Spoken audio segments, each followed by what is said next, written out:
বিএনপির নেতা, মুক্তিযোদ্ধা এবং প্রোগ্রেসিভ ফোরামের প্রতিষ্ঠাতা অ্যাডভোকেট ফজলুল হক সরকার হান্নানের স্মরণে ঢাকার আইডিইবি ভবনের মুক্তিযোদ্ধা স্মৃতি মিলনায়তনে শোক সভা অনুষ্ঠিত হয়েছে। শামীম মিয়াজের প্রতিবেদনে থাকছে বিস্তারিত। রবিবার প্রোগ্রেসিভ ফোরামের উদ্যোগে আয়োজিত এই সভায় সভাপতিত্ব করেন মতলব উত্তর প্রোগ্রেসিভ ফোরামের সভাপতি আলহাজ মুয়াজ্জেম হোসেন। অনুষ্ঠান সঞ্চালনা করেন প্রকৌশলী মোহাম্মদ বশির আহমেদ এবং পরিচালনায় ছিলেন ইঞ্জিনিয়ার মোহাম্মদ খোরশেদ আলম।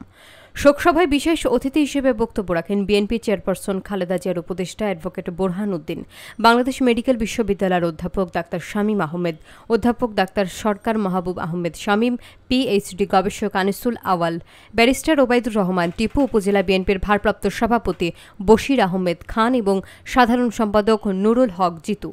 বক্তারা মরহুমের বর্ণাঢ্য রাজনৈতিক এবং সামাজিক অবদানের কথা স্মরণ করে তার আত্মার মাগফিরাত কামনা করেন এবং শোক সন্তপ্ত পরিবারের প্রতি গভীর সমবেদনা জানান।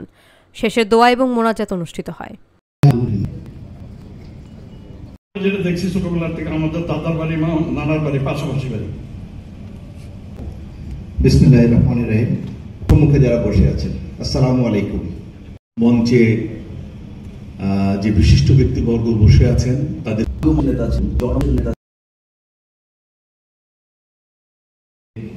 আন্তরিকভাবে ধন্যবাদ জানাচ্ছি। আমি মোহাম্মদ মেহেদী হাসান সবুজ সরকার, যে ছিল মা ফাতেমা।